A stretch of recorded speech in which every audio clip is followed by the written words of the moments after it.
Bonjour à toutes et à tous. Ce dimanche 18 juin 2023 à 6h38 du matin aura lieu la prochaine nouvelle lune. Comme d'habitude, lors d'une nouvelle lune, la lune et le soleil se trouvent dans le même signe. Ce dimanche matin, la lune et le soleil se trouveront dans le signe du Gémeaux.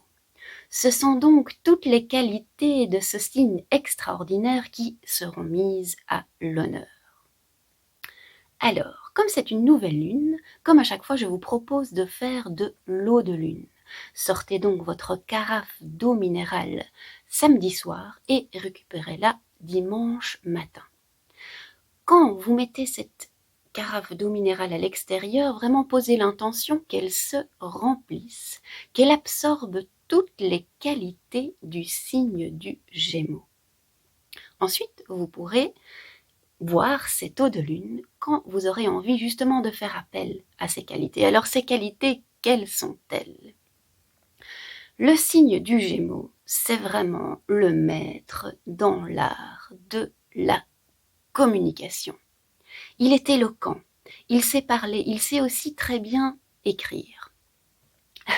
Alors c'est un peu bateau ce que je vais vous dire, mais par exemple c'est une excellente eau de lune à consommer si vous devez écrire un speech, un discours, on ne sait jamais hein, que ça vous arrive de temps en temps. Eh bien vraiment, vous pouvez consommer cette eau de lune avant d'écrire votre discours et votre discours sera magnifique. Ce n'est évidemment pas la seule qualité du Gémeaux, au-delà de son éloquence, au-delà de ses communication skills, j'allais dire. L'anglais me prend, ça ne va pas, ça ne va pas. Je suis pas dans l'esprit du Gémeaux, hein, moi. Je n'arrive pas à bien parler aujourd'hui. Mais c'est pas grave, je vais prendre mes notes. Alors, j'ai écrit l'anti-Gémeaux en action ici. Communication, éloquence, expression écrite. Alors, le Gémeaux, c'est l'intello. Mais c'est l'intello, pas le geek, pas le gars qui va vous parler de la thermodynamique des fluides, hein, non. C'est l'intello plutôt, il aura un doctorat en littérature, un doctorat ou pas un doctorat en fait, on s'en fout. Mais il va plutôt s'intéresser à la littérature, à l'histoire. Le côté curieux de tout du Gémeaux fait aussi que c'est un super dilettante et qui va passer d'un truc à l'autre. Mais toujours avec une grande curiosité, mais il va pas spécialement jusqu'au bout de ces trucs. Mais, comme on fait de l'eau de lune, on demande les qualités, entre guillemets, positives ou utilisées au mieux, exacerbées, exaltées. Donc vraiment poser l'intention quand vous faites de l'eau de lune que les qualités du Gémeaux soient exaltées. Parce que le fait d'être dilettante, c'est en fait l'autre face de la qualité de la curiosité, en fait. Ni l'un ni l'autre n'est positif ou négatif en soi. Mais donc, posez votre intention quand vous faites cette eau de lune, qu'elle se remplisse, qu'elle absorbe les qualités exaltées du Gémeaux. Ça, c'est ce que je vous propose toujours de faire lors d'une nouvelle lune, c'est de faire de l'eau de lune afin de vraiment profiter des qualités de chaque signe. Pour l'instant, c'est le Gémeaux qui est à l'honneur. Maintenant, je vous propose autre chose, un peu plus de travail psychologique. Bon, on ne se refait pas, hein, on est thérapeute, on ne l'est pas. Qu'est-ce que je vous ai proposé d'aller poser lors de la dernière pleine lune? Eh bien, nous avions demandé à la pleine lune de nous dévoiler le voile qui se pose sur notre joie qui nous empêche de la suivre. Qu'est-ce qui nous empêche de suivre notre joie, de faire ce qu'on a envie de faire, au moment où on a envie de faire ce qui nous fait plaisir? Alors, on a plusieurs types de réponses.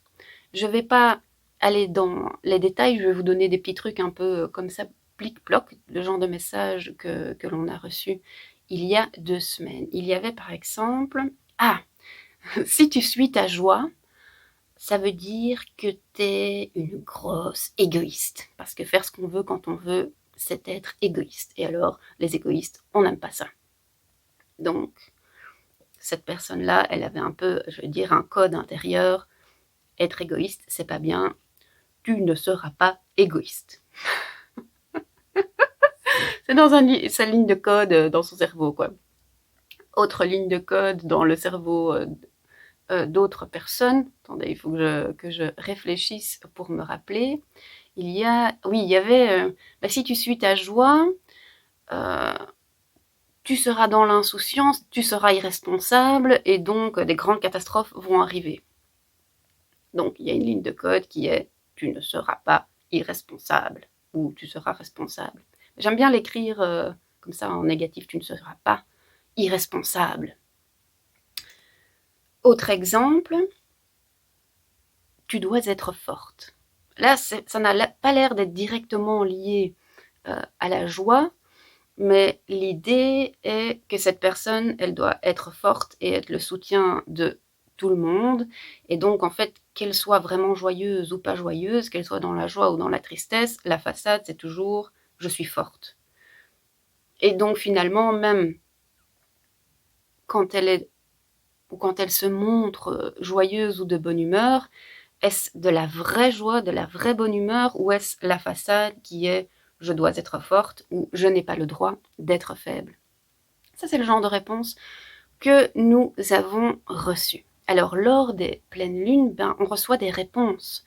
La pleine lune nous dévoile des choses conscientes ou inconscientes sur nous-mêmes. Et puis, la pleine lune, elle devient de plus en plus petite jusqu'à disparaître. Enfin, disparaître visuellement, évidemment, puisque la lune ne disparaît jamais. Tous ces trucs de lune, c'est quand même toujours des illusions d'optique, mais soit. Donc, du moment où nous traversons une pleine lune jusqu'au moment où nous arrivons à la nouvelle lune, il y a la lune qui devient de plus en plus petite. Pour moi, c'est comme si c'était l'occasion de réfléchir au message reçu. Nous avons une révélation lors de la pleine lune, et puis on réfléchit, on analyse, on peut observer comment ça se joue au jour le jour dans notre comportement, et puis ce comportement, on essaye de le lâcher de plus en plus jusqu'à la nouvelle lune, où là c'est vraiment le moment de poser l'intention, eh ben voilà, maintenant je suis prête à tout lâcher, à tout laisser tomber, ou à me débarrasser de cette croyance, de cette manière de faire. Ici, moi je vous propose de poser l'intention de laisser partir, de changer votre code de conduite en fait. Parce que le code de conduite, on en a plein, hein. On a un code long comme, je sais pas moi. Dans la Bible, il y en a 10 des commandements. Moi, je pense que des codes de conduite dans notre cerveau, il y en a dans tous les sens. Mais cette fois-ci, je vous propose de travailler sur celui qui vous a été dévoilé lors de la dernière pleine lune. Et donc ici, l'idée, c'est une fois que vous avez votre eau de lune en Gémeaux, vous pouvez la boire et demander à l'esprit du Gémeaux de vraiment vous aider à réécrire ce code. N'y aurait-il pas une manière plus intelligente d'écrire ce code? Parce que, je m'explique, si on vous dit je n'ai pas le droit de suivre ma joie parce que sinon ça veut dire que je suis irresponsable. Et donc la ligne de code c'est « tu ne seras pas irresponsable ».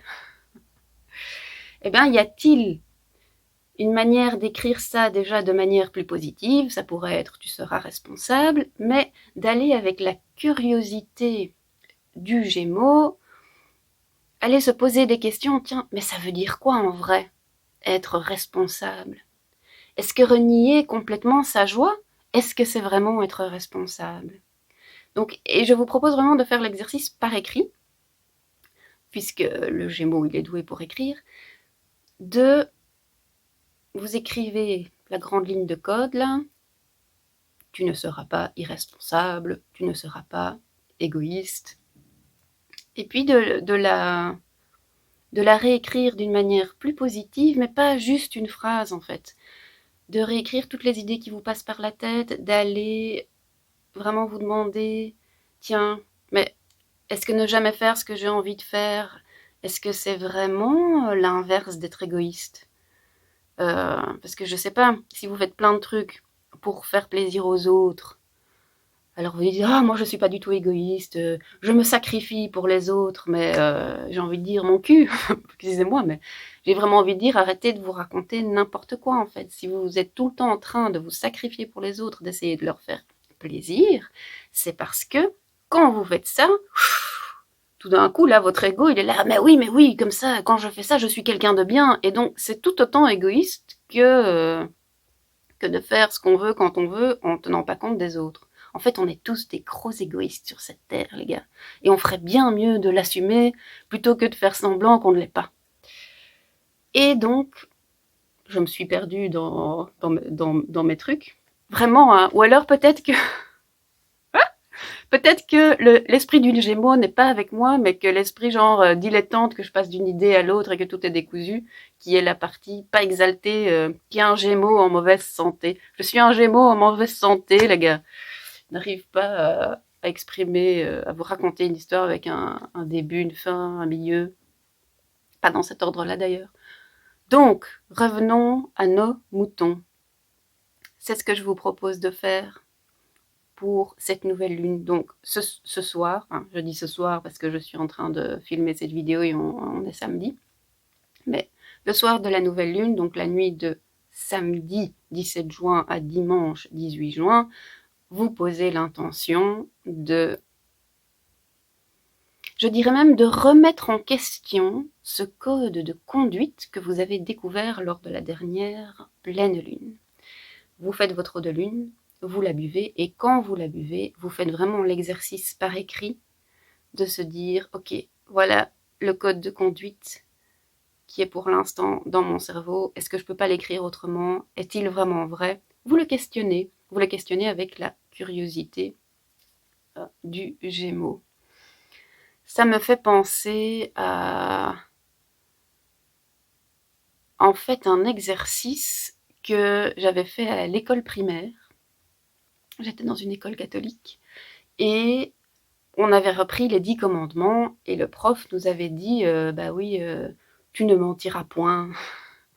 Il aimait pas trop que tout soit écrit de manière négative et il avait dit bah, réécrivez-les mais de manière positive. Et donc tu ne mentiras point, ça devenait tu diras toujours la vérité. Et bon, j'avais trouvé ça intéressant, mais en même temps ça ne va pas vraiment dans la subtilité, quoi. Et puis la vérité, c'est quoi exactement?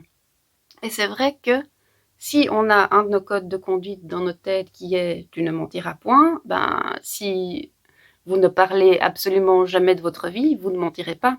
Si on estime qu'on ment en parlant, évidemment. Peut-être qu'on ment en faisant d'autres choses que parler. Mais soit. Et j'avais trouvé ce truc-là intéressant et je me suis retrouvée dans un rêve à le refaire en fait. Et c'est ça qui m'a donné l'idée de vous proposer de le faire aujourd'hui, pas avec les 10 commandements de la religion catholique, parce que voilà, on s'en fout en fait de la religion catholique, mais non. Mais avec nos propres codes de conduite. Alors, si vous n'avez pas fait le rituel de pleine lune, eh bien, et que vous n'avez pas une idée précise de tiens, quel est le code de conduite qui m'empêche de suivre ma joie, eh ben, vous pouvez penser à un autre code de conduite, quelque chose qui vous embête, quoi. Quelles sont les règles que vous vous obligez à tenir, mais que vous voyez que peut-être ça ne me convient plus trop. Eh bien, cette nouvelle lune en Gémeaux est l'occasion parfaite de poser l'intention de remettre ce code de conduite intérieure en question. Voilà, là-dessus je vous souhaite une excellente nouvelle lune et je vous dis à tout bientôt.